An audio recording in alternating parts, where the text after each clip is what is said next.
어린이 여러분, 하나님의 부르심에 믿음으로 응답하기를 다짐하는 마음으로 하나님을 예배합니다. 사도신경으로 신앙을 고백합니다. 나는 전능하신 아버지 하나님, 천지의 창조주를 믿습니다. 나는 그의 유일하신 아들, 우리 주 예수 그리스도를 믿습니다. 그는 성령으로 잉태되어 동정녀 마리아에게서 나시고 본디오 빌라도에게 고난을 받아 십자가에 못 박혀 죽으시고 장사된 지 사흘 만에 죽은 자 가운데서 다시 살아나셨으며 하늘에 오르시어 전능하신 아버지 하나님 우편에 앉아 계시다가 거기로부터 살아있는 자와 죽은 자를 심판하러 오십니다. 나는 성령을 믿으며 거룩한 공교회와 성도의 교제와 죄를 용서받는 것과 몸의 부활과 영생을 믿습니다. 아멘.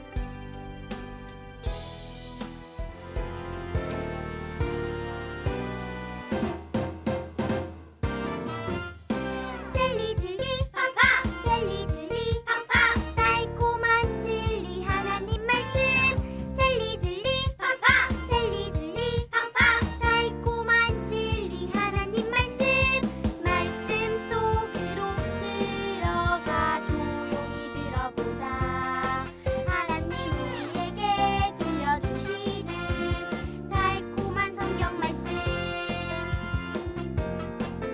너는 나의 모습으로 지은 나의 귀한 형상 너는 나의 사랑으로 구한 나의 귀한 자녀 나는 너와 함께하며 세상 속에서 너희를 인도하리 나는 내게 말씀하여 세상 가운데 너희를 지켜주리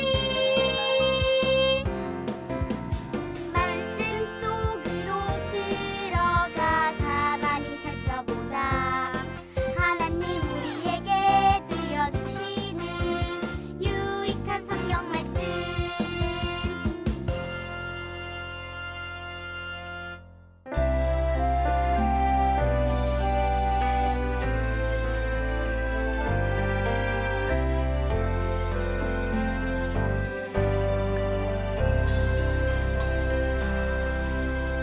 하나님 저 왔어요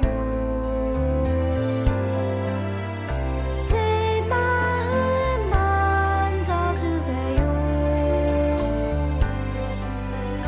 마음 다해 입술 열어 하나님 찬양해요 하나님 저 왔어요 제 예배 받아주세요 마음 다해 입술 열어 하나님 찬양해요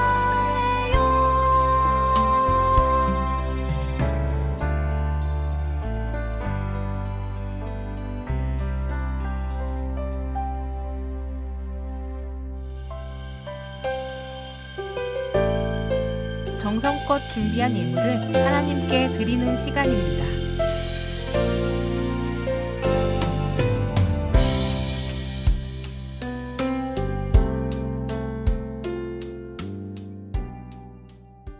다 같이 공동기도문으로 기도드리겠습니다. 하나님의 부르심에 하나님의 뜻을 따라 믿음을 가지고 아멘으로 하나님께 응답하겠습니다. 하나님의 구원으로의 부르심에 감사하며 응답하며 제자가 되라시는 말씀에 아멘으로 응답하겠습니다. 하나님을 위해 사역하라는 부르심에 아멘으로 응답하는 제가 되겠습니다. 예수님의 이름으로 기도합니다. 아멘. 요한복음 6장 19절에서 20절 말씀입니다. 우리 다 함께 한 목소리로 읽어볼까요? 제자들이 노를 저어 10여리쯤 가다가 예수께서 바다 위로 걸어 배에 가까이 오심을 보고 두려워하거늘 이르시되 내니 두려워하지 말라 하신대. 요한복음 6장 19절에서 20절 말씀. 아멘. 네, 우리 이 시간 함께 말씀을 나누도록 하겠습니다. 오늘은 요한복음에 나타난 7가지 표적 중 5번째 이야기, 바다 위를 걸으심에 대해 함께 나눠보도록 해요. 여러분은 배를 타본 경험이 있나요? 어부 아저씨들은 배를 타고 물고기도 잡고, 또 유람선과 같이 큰 배들은 사람들을 많이 싣고 가는 이동수단이 되어주기도 하지요. 그런데 아무리 큰 배라도 거센 파도 앞에서는 휘청휘청하고 위험한 순간이 오기도 합니다. 오늘 예수님의 제자들도 배를 타고 가다가 거센 파도를 만나게 돼요.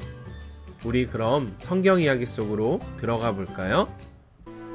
예수님의 제자들이 바닷가로 내려가 배를 타고 건너편 가버나움을 향해 떠났어요.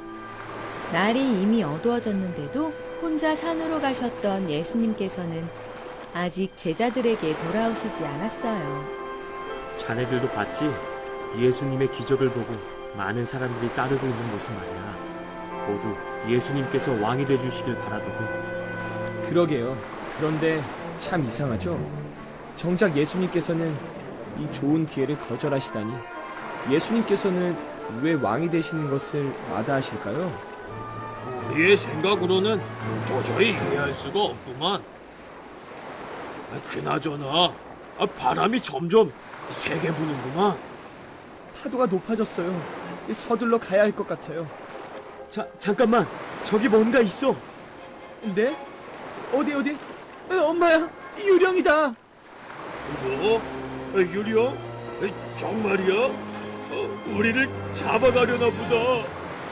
큰 파도 위로 제자들을 향해 누군가 걸어오고 있었어요. 제자들은 너무 놀라 두려움에 떨었어요. 나다. 무서워하지 마라. 누구? 예수님. 아니, 어떻게 예수님께서 바닷물 위에 서 계신 거지? 예수님이시라면 가능하지.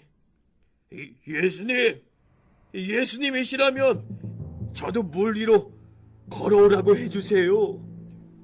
오너라. 어이차, 정말 뛰어내릴 생각이야? 나는 도저히 못 봐요. 못 봐. 내가 물 위에 떠 있어.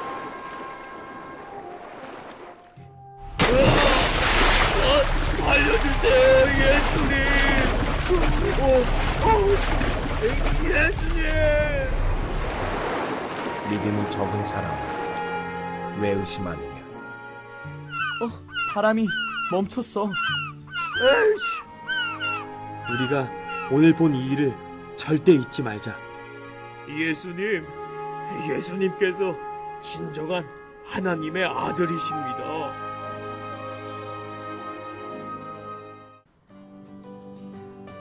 여러분, 성경 이야기를 잘 보았나요? 우리 선생님과 함께 다시 한번 이 말씀의 의미들을 살펴보도록 하겠습니다. 첫째, 바다 위의 배와 같은 인생.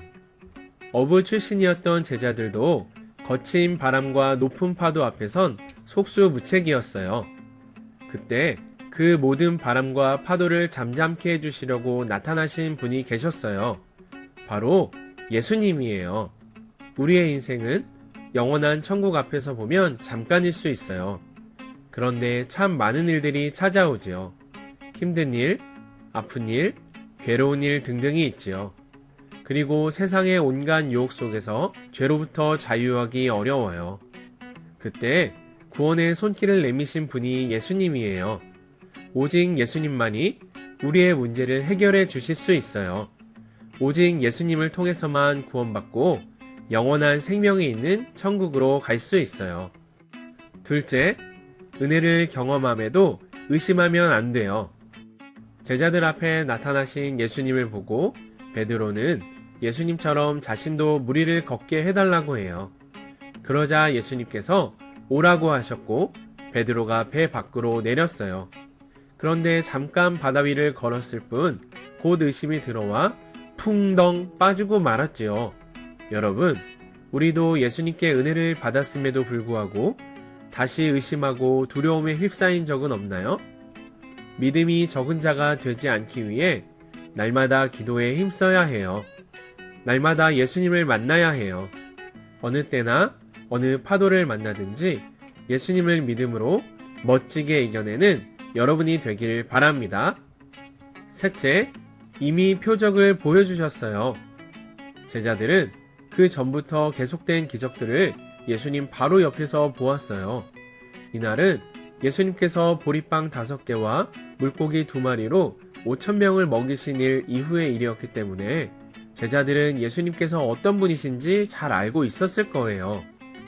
그런데도 바다 위를 걸어오시는 예수님의 형체를 보고 유령이다! 라고 외치며 두려워하였어요. 바다도 다스리시는 구원자 예수님을 여전히 알아보지 못한 것이에요. 여러분, 예수님께서 행하신 기적은 예수님께서 구원자이심을 알려주시는 표적이에요. 우리는 이제 두려워하며 놀라워하는 것이 아니라 우리를 위해 오신 예수님을 기뻐하고 감사해야 해요. 기적보다 중요한 것은 예수님께서 우리의 구원을 위해 오셨다는 사실이에요. 오늘 함께 나눈 말씀에 대해 다시 한번 떠올려 볼까요? 첫째, 바다 위의 배와 같은 인생. 둘째, 은혜를 경험함에도 의심하면 안 돼요.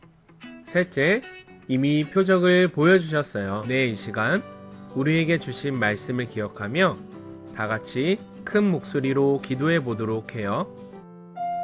사랑의 하나님, 감사합니다. 거친 바람과 파도 가운데서 나타나신 예수님, 우리를 건져내 주시고 구원해 주시니 감사합니다. 우리들의 믿음이 비록 약할지라도 날마다 성장하게 해주시고 천국 가는 그 날까지 예수님의 기쁨이 되게 해주세요. 예수님의 이름으로 기도드렸습니다. 아멘. 나래 파송하겠습니다. 이제 여러분을 하나님의 부르심에 믿음으로 응답하는 삶을 사는 예배자의 삶의 자리로 보냅니다. 선생님들 함께 하겠습니다. 창조주와 주권자 되시는 하나님의 부르심에 하나님의 뜻을 구하고 아멘으로 응답하는 삶을 살겠습니다. 어린이들 함께 하겠습니다. 아멘. 아멘으로 응답하는 삶을 살겠습니다. 주기도문 하겠습니다. 하늘에 계신 우리 아버지, 아버지의 이름을 거룩하게 하시며 아버지의 나라가 오게 하시며 아버지의 뜻이 하늘에서와 같이 땅에서도 이루어지게 하소서. 오늘 우리에게 일용할 양식을 주시고 우리가 우리에게 잘못한 사람을 용서하여 준 것 같이 우리 죄를 용서하여 주시고 우리를 시험에 빠지지 않게 하시고 악에서 구하소서. 나라와 권능과 영광이 영원히 아버지의 것입니다. 아멘.